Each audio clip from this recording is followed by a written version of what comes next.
Ethics. What do we think of when we hear this word? Surely not TMZ. I mean, they make a living invading the privacy of people, taking unconsensual pictures and videos for the purpose of getting clicks and notoriety on their website. I'm sure we can all agree that having obtrusive and aggressive photographers take pictures and videos of celebrities is unethical. Nor is pressuring them to forcefully answer questions. This is not how journalism should be. As a person studying journalism, I believe ethics is of utmost importance. But in cases like TMZ, ethics is the least of their concern, so long as they continue to generate revenue. I believe we put too much power in the hands of a tabloid news outlet like TMZ that do not conduct themselves morally. TMZ is just one of the more popular outlets like this, but there are many, many more.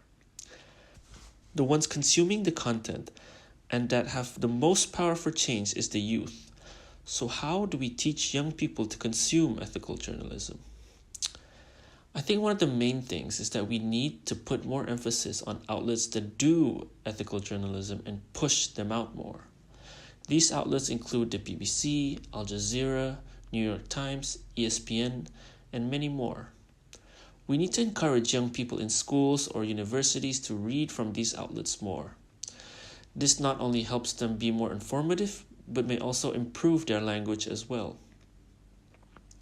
One of the main things that young people need is someone to look up to.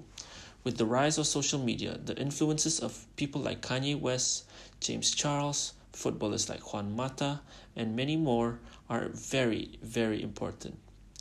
These individuals have the power to change the minds of youths as they are looked up to for inspiration on a daily basis.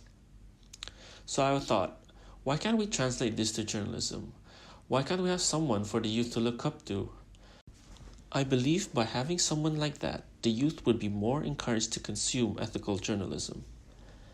An example I would give would be Brett Okamoto, who writes for ESPN about mixed martial arts. He's someone who seeks the truth and reports it, who tries to minimize harm when writing, who acts independently to avoid conflicts of interest, who is accountable and transparent. This makes him an ethical journalist that the youth can look up to and be inspired by. I believe ESPN have begun their push for people like Brett Okamoto to be in the forefront as he has become more and more popular within the mixed martial arts industry in the past year. Other news outlets should see the success of ESPN and Brett and push for someone in their company for young people to look up to for ethical news reporting. With that in mind, I believe the youth would be more inclined to consume journalism that is aligned with ethical practices.